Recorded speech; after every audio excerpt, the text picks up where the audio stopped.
Died for the planet. Oh, Rack knows. Rack knows why I was just triggered. Rack knows why I was just triggered. Rack knows exactly why. Ocean. Breath of the Wild is not a 10 out of 10 in my opinion. Breath of the Wild is a hot 9, a hot 9.5, but a 10 out of 10 it is not. A 10 out of 10 it is not. That is my hot take for the day. Please don't unfollow me. Please don't clip this and have all the Zelda people come after me. Okay, it was nice watching her stream. Our friendship ended. Look at it's a 9.5 out of 10. I will justify it right now. I think the game mechanically plays well. I think the game is really cool. What they did that really just has so much references. This backstroke is a 10 out of 10. No, I'm explaining myself. I love all the little hints to the music. It really makes me feel nostalgic for Zelda and all the other games I've played in Zelda. But those, what do they call the mythic beasts or whatever? The beasts, like, if those were replacements for dungeons, like, those things were not that fantastic or hard.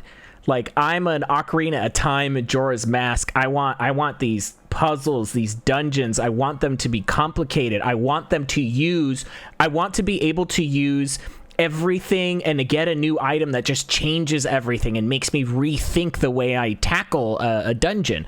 And they just weren't there. And then I feel like Zelda is one of those games that its extreme lack of voice acting and voiceover and like it's a choice now, and they really need to get to they really need to help modernize the game. You're also basing your expectations on past Zelda. Is anyone else still mad that Wind Waker, the water dungeon, is missing the fish guide just to give you the orb? And then just ultimately, the other thing that I kind of really don't like is it's like pick. Either do a crafting system or don't. Because you can help me cook and then my shit breaks, but I can't fix it. Like, I can't fix any of it, but my armor's fine. So like if you're gonna go all the way, so be like Elder Scrolls where it breaks and I can fix it. Because I get that some of the idea was like you use things you find, but like I'm also the type of gamer that if you're gonna give people options of playing different ways, let them play that way. Because if they want to use broadswords and only use broadswords and then they're all broken and they have to use something else they're not used to, like, I don't know. Like, cause some people like think of like Dark Souls and all these other genres that like the class you pick and the weapon you choose, you play entirely differently, and you play everything differently. And just the fact that it's like, oh, okay, I have a feeling they'll change the system in Breath of the Wild too. I'm just saying, they half-stepped it. Like they clearly have an idea of a crafting system because you could cook, and things broke. Why not be able to fix them? And then it's dumb. Like, I would have accepted more if your armor broke than your weapons. Breath of the Wild 2, 10 out of 10. It could be entirely possible. Hell, I'll give Breath of the Wild 2 an 11 out of 10 if you can play as motherfucking Zelda, okay? Anyway, not backstroking. 9.5, 9 out of 10. Love you all. Not a perfect game. Nintendo needs to do better and can do better with that series. I love this rant. Okay, are we still friends? Please don't leave me. I need friends. Please be my friend. But don't get me started on how they handled the Master Sword. Oh my god. And then the Master Sword. I feel like Mom just sat my ass down. Okay, I'll give a pass on that. Look, I'm all about you guys loving what you want to love. A 10 out of 10 game, it has to be such and I know Nintendo can take every fantastic idea and implementation they took in that and make it better. And that's what I want them to do. Because it's not like the idea of a crafting system is next gen. Like, Elder Scrolls has been doing that. Like, those mechanics exist. It's just like, think about it right now. Animal Crossing. There are so many very easy quality of life things to fix Animal Crossing, to fix how people come to your island. Instead, you get all these dialogue boxes, and you just have to blah, blah, blah, blah. They can do better quality of life changes on that too, and they're talented people.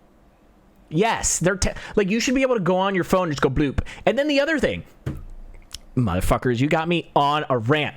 You can't cloud save your Animal Crossing save? That was a choice, and a bad choice. That was an awful, stupid, narrow-minded decision, and Nintendo needs to catch the fuck up on online features and online implementation, because the internet, guess what, Nintendo, is not going anywhere. It's not going anywhere. It's not a fad. That, like, a fad might have been around the PS2, the fucking Ethernet adapter. Maybe people will play SOCOM online with their friends. I don't know. What's this internet thing? The internet is here. And mobile phone games have better online implementation than fucking Animal Crossing does. Do better. Especially when, okay, now everyone's charging for their online services. Done. Cool. Xbox started it, but Xbox had really great software, party features, voice chat, everything that really made that experience worth it. Sony didn't want to do that, and they didn't backtrack. But then with the PS4, they added the instant game collection, which suddenly made that $50 subscription service seem like more than just you play online games. And then now Nintendo is like, oh, here's Switch Online. It's $20 a year or whatever. Oh, by the way, cloud saves. The fuck is that? I don't know, maybe not everyone will use it. Hey, you know what? We probably won't even use it all the time. What the fuck is that? You should not have your saves tied to hardware in an impossible way to recover. They should absolutely be tied to your account and allow you to move to different systems. They should. And it's stupid that they still do that, and they need to get with the times. Especially, oh my God, I'm going off. Especially now that we're living especially now we're living in a time where, like, literally game developers are removing DRM systems from their games because they have made it impossible for the people who bought those games to play them. Get with it.